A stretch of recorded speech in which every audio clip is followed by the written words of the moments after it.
قاضی صاحب نے بڑا رائٹلی پوائنٹ آؤٹ کیا اور یہ بڑے خوش نصیب صحافی ہیں جن کو انوائٹ کرتے ہیں خان صاحب.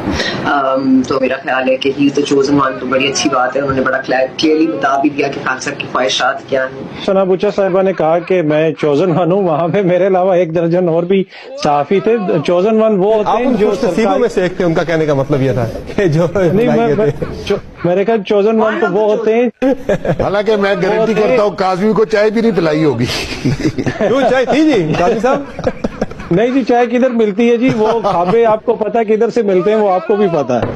تو اچھا اس میں صرف یہ کہتا ہوں چوزن ون وہ ہوتے ہیں جو سرکاری جو جب پرائم منسٹر ہاؤس ہو وہاں پہ جاتے ہیں, جو جن کے وہاں پہ دعوتیں ہوتی ہیں, یا پھر جو ہمارے اداروں کے ساتھ مل کے فنڈ لے کے کوئی فلمیں بناتے ہیں, بجٹ لے کے وہاں سے کوئی پروجیکٹس کرتے ہیں, وہ چوزن ونز ہوتے ہیں. ہم نے تو نہ کبھی کسی سے چائے پی ہے نہ کبھی کسی سے کوئی مراد لی ہے. تو باقی صحافیوں کا کام یہ ہوتا ہے, کوئی بھی ہو, سیاسی لیڈر ہو, جس در بھی ہو, آپ نے جانا ہوتا ہے, کور کرنا ہوتا ہے, ہر جگہ جانا ہوتا ہے. بتا دوں آپ کی انفارمیشن درست نہیں ہے. آپ کو جس نے انفارمیشن دی ہے ذرا اس سے صحیح انفارمیشن نکلوائیں. نہ میں نے کبھی کسی کے یہاں کھانا کھایا, نہ کبھی کسی کے یہاں چائے پی. اور آئی ایس پی آر کا ایک پروجیکٹ کیا ہے, اگر اس کے اوپر آپ یہ بات کر رہے ہیں تو وہی ادارہ میں نے آپ اگر بات کر رہے ہیں میرے اوپر, اگر آپ ٹارگیٹڈ حملہ کریں گے تو میں آپ کو ٹارگیٹڈ آپ نے میری تعریفیں کی ہیں. آپ کدھر سے آئے ہیں؟